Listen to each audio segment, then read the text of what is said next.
Bismillahirrahmanirrahim. Assalamualaikum warahmatullahi wabarakatuh. Alhamdulillahirrahmanirrahim. Wabinasa'in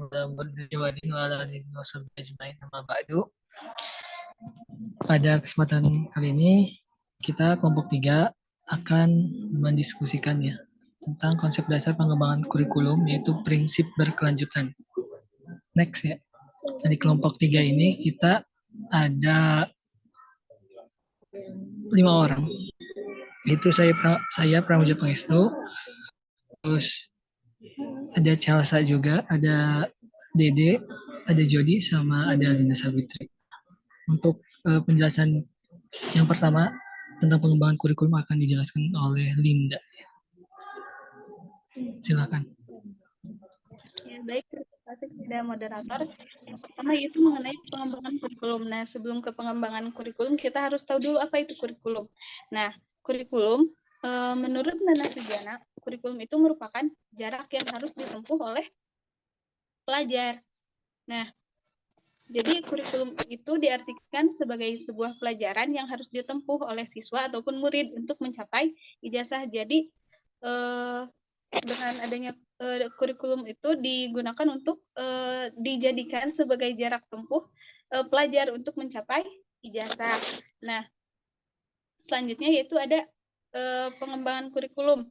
Nah, pengembangan kurikulum itu merupakan suatu proses perencanaan dan penyusunan perencanaan dan penyusunan kurikulum yang dilakukan oleh pengembang kurikulum.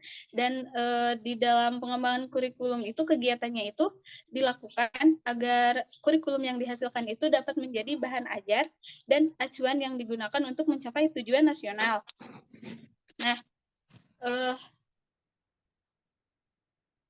Nah, hal itu juga menunjukkan bahwa pengembangan kurikulum itu merupakan sebuah perencanaan, kesempatan belajar yang dimaksudkan untuk membawa siswa ke arah perubahan tertentu yang diharapkan. Nah, boleh di next. Nah, selanjutnya yaitu di dalam pengembangan kurikulum itu terdapat beberapa prinsip. Nah, prinsip pengembangan kurikulum ini next slide.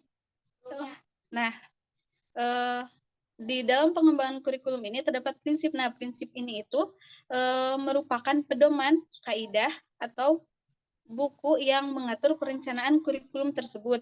Nah, prinsip-prinsip kurikulum ini dirancangkan sesuai dengan tujuan pendidikan agar lebih efektif dan efisien. Nah, dengan tujuan adanya prinsip pengembangan kurikulum ini, dimaksudkan untuk meningkatkan kemampuan siswa dalam mencetak lulusan yang berprestasi serta berbudi luhur. Nah, oleh karena itu tujuan adanya prinsip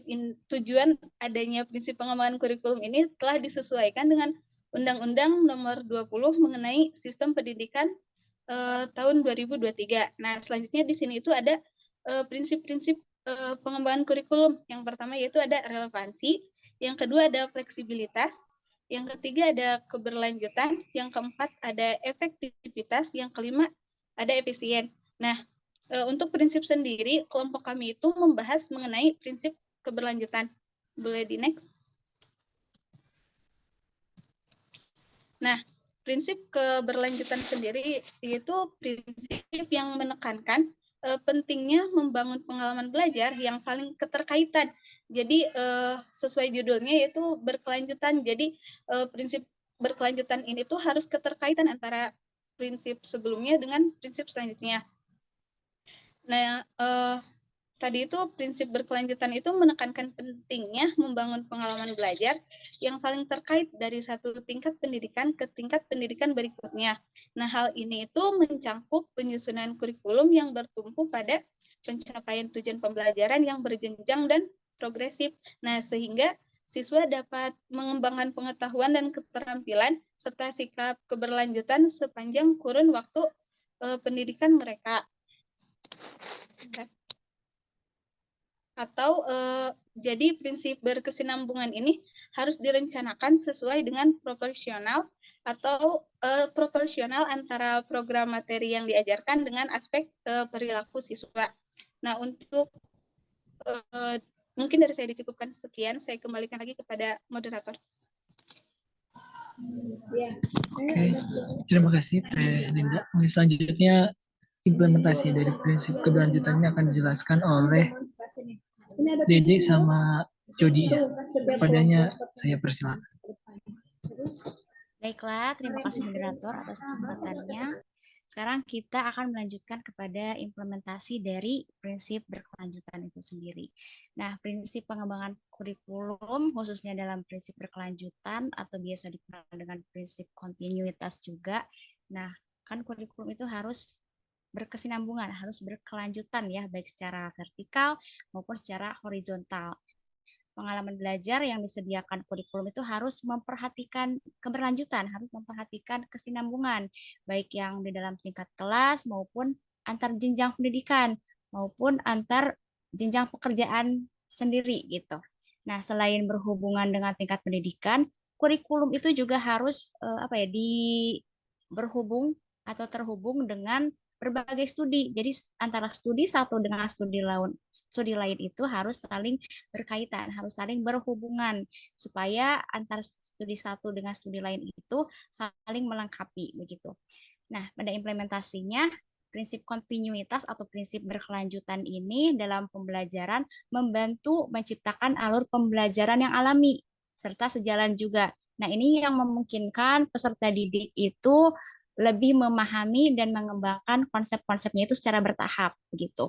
Nah, dalam pengembangan kurikulum secara implementasinya prinsip kontinuitas atau prinsip berkelanjutan ini yang pertama harus adanya kesinambungan konsep. Seorang guru itu harus memastikan bahwa setiap materi yang diajarkan itu secara bertahap gitu, berkesinambungan, tidak terputus gitu. Itu dilakukan, diperhatikan agar memperluas pengetahuan dan pemahaman dari peserta didik. Contohnya dalam mempelajari penjumlahan pecahan misalnya ya, dalam materi penjumlahan pecahan, peserta didik itu harus menguasai materi prasyarat dulu nih gitu sebelum betul-betul mempelajari materi penjumlahan pecahan, materi prasyarat apa. Misalnya peserta didik itu harus tahu dulu gini, konsep pecahannya itu seperti apa, penulisan lambang pecahan itu seperti apa, kemudian peragaan pecahan itu seperti apa, yang disebut pecahan itu yang bagaimana, nah itu harus dikuasai dulu, serta peserta didik itu harus memahami nih konsep dari pecahan senilai, konsep pecahan desimal, konsep persen, dan pecahan campuran itu harus dikuasai dulu sebelum ke materi atau konsep penjumlahan pecahan. Selanjutnya harus adanya kesinambungan materi ajar. Seorang guru itu harus memastikan bahwa materi pelajaran pada jenjang kelas dalam satu tingkat pendidikan ya, antara jenjang kelas 1 dengan jenjang kelas yang lainnya itu harus saling membangun gitu, harus saling membangun pada pengetahuan sebelumnya. Jadi kelas sebelumnya itu membangun pengetahuan dan membuka jalan lagi nih bagi pembelajaran yang lebih lanjut begitu. Contohnya sendiri pada pelajaran apa ya, geometri misalnya ya. Pada kelas 1 SD misalnya, peserta didik itu mengenal berbagai jenis bangun datar, mengenal berbagai bangun ruang. Selanjutnya pada kelas 2 mereka itu akan belajar mengenai bentuk bangun datar, bangun ruang berdasarkan ciri-cirinya begitu. Selanjutnya pada kelas 3 mereka itu belajar menentukan keliling dan luas dari bangun datar dan bangun ruang tersebut. Selanjutnya pada implementasinya kurikulum itu harus memiliki kesinambungan studi. Nah, kesinambungan berbagai studi ini yang memungkinkan peserta didik untuk melihat koneksi antar konsep yang dipelajari. Gitu. Jadi pada konsep itu saling terkoneksi dengan berbagai konteks. Hal inilah yang membantu peserta didik dalam penerapan pengetahuan mereka ke dalam kehidupan nyata, begitu sehingga mereka dapat menerapkan dalam kehidupan nyata. Contohnya dalam sains misalnya ya, peserta didik itu belajar mengenai pengukuran kecepatan laju gitu kan. Tentu mereka juga harus memahami konsep pengukuran, mereka harus memahami konsep konversi gitu dalam materi atau studi matematika. Tentunya seperti itu. Mungkin sekian dapat saya sampaikan.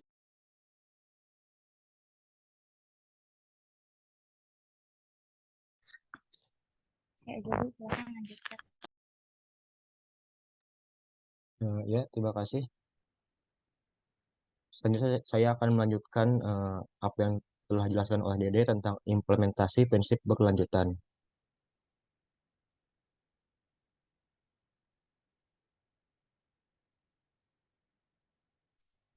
Di sini ada kohesi antara tingkatan pendidikan.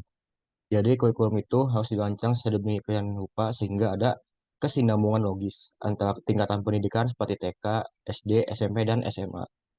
Lalu artikulasi kurikulum. Setiap tingkatan pendidikan harus memiliki peta kurikulum yang terkoordinasi dengan jelas, menunjukkan bagaimana kompetensi dan materi pembelajaran berkembang dari satu tingkatan ke tingkatan yang berikutnya. Lalu ada koordinasi antara guru dan institusi. Guru dan lembaga pendidikan harus berkolaborasi untuk memastikan bahwa metode pengajaran, penilaian, dan tujuan pembelajaran di setiap tingkatan sesuai dengan persyaratan kurikulum dan memberikan landasan yang kokoh bagi siswa. Lalu yang keempat ada integrasi pembelajaran. Untuk mengintegrasikan materi pembelajaran antara mata pelajaran dan juga tingkatan pendidikannya dapat membantu siswa melihat hubungan yang lebih dalam antara topik-topik yang mereka pelajari. Ini juga membantu menciptakan pengalaman pembelajaran yang lebih bermakna dan juga relevan. Lalu yang kelima ada evaluasi dan pembaharuan berkelanjutan. Jadi kurikulum harus dievaluasi secara berkala untuk memastikan bahwa prinsip kontinuitas terus dipertahankan atau diperbaiki. Perubahan dalam kebutuhan siswa dalam perkembangan dalam pendidikan harus tercermin dalam pembaharuan atau update kurikulum yang sesuai. Nah, dengan menerapkan prinsip kontinuitas dalam pengembangan kurikulum pembelajaran, pendidik dapat menciptakan pengalaman pendidikan yang terpadu dan berkelanjutan bagi siswa, yang membantu mereka mencapai potensi belajar mereka dengan lebih baik. Sekian yang dapat saya dapat jelaskan. Saya kembalikan kepada moderator.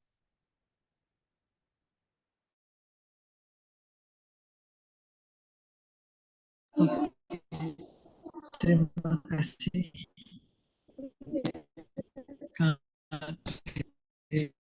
Yang jadi selanjutnya di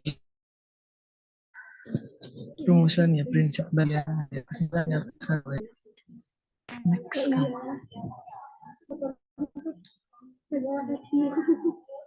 Nah, ini rumusan prinsip berkelanjutan di sekolah ya. Ya, contohnya itu pada pelajaran matematika di SD. Misalkan di kelas 1 itu belajar tentang perhitungan bilangan caca. Kemudian materi keduanya ada perhitungan satuan panjang dan waktu. Nah, kemudian materi selanjutnya di bab selanjutnya ada perhitungan terus bangun ruang dan bangun datar. Kemudian operasi perhitungan satuan berat. Nah, pada materi kelas 1 ini, 4 bab ini itu secara berkesinambungan ya, berkelanjutan dengan materi-materi yang ada di kelas 2. Ya, itu ya kalau di kelas 2 itu ada operasi hitung penjumlahan dan pengurangan. Nah, jadi ketika kalau kita mau melakukan menghitung penjumlahan dan pengurangan, tentunya kita harus mengetahui bilangan dulu ya, bilangan caca ya, dan bilangan asli gitu kan ya. Dari 0 sampai 10 dulu, dari 9 sampai 10 gitu, dan seterusnya kan kita harus tahu dulu baru kita bisa menghitung gitu kan. Nah, makanya ada kesinambungan gitu antara materi di kelas dan di kelas 2. Begitupun pada bab-bab selanjutnya seperti perhitungan ukuran waktu berat dan panjang kan. Itu berkesinambungan dengan materi kelas 1 yang materi penghitungan satuan panjang dan waktu. Kemudian ada operasi hitung perkalian dan pembagian. Ya kan? Nah, untuk kita bisa melakukan perkalian dan pembagian, tentunya kita harus bisa dulu penjumlahan dan pengurangan ya. Kemudian di materi yang selanjutnya itu perhitungan dan rumus bangun datar sederhana ya. Nah, untuk kita bisa mengerti perhitungan dan rumus bangun sederhana, tentunya kita harus mengerti perkalian ya, secara perkalian dulu gitu. Baru kita bisa menghitung bangun datar yang sederhana gitu, kayak seperti kotak segitiga dan sebagainya. Jadi adanya koneksi antar materi dari kelas 1 dan kelas 2 karena adanya keberlanjutan kurikulum di sekolah. Karena kurikulum yang didesain oleh Kementerian Pendidikan sekolah itu berkesinambungan. Nah, baik itu dari setiap jenjang di sekolah itu dari kelas 1, kelas 2, kalau itu ya sampai kelas 6 itu pasti materinya bersinambungan gitu. Baik itu pada semua materi ya. Baik itu di materi matematika, IPA dan sebagainya gitu. Begitu pula pada tiap satuan sekolah gitu, dari SD ke SMP, dari SMP ke SMA dan seterusnya gitu. Kurikulum itu harus menyediakan pembelajaran lanjutan. Nah, seperti itu. Nah, untuk selanjutnya kesimpulan akan disampaikan oleh Chelsea. Chelsea, silakan. Baik, di sini saya akan membacakan kesimpulan dari diskusi kita pada hari ini, yaitu pengembangan kurikulum adalah proses perencanaan dan penyusunan kurikulum yang dilakukan agar kurikulum dapat menjadi acuan untuk mencapai tujuan nasional. Dan terdapat 5 prinsip dalam pengembangan kurikulum, salah satunya adalah prinsip berkesinambungan, yaitu prinsip yang diharapkan mampu mengembangkan pengetahuan, keterampilan, dan sikap peserta didik secara berkelanjutan sepanjang kurun waktu pendidikan. Dan dalam implementasinya, prinsip berkelanjutan harus mencakup berkesinambungan konsep, berkesinambungan materi ajar, dan berkesinambungan studi. Terima kasih.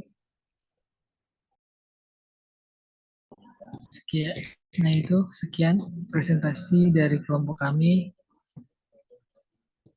Kurang dan lebihnya mohon maaf. Terima kasih atas perhatiannya. Assalamualaikum warahmatullahi wabarakatuh.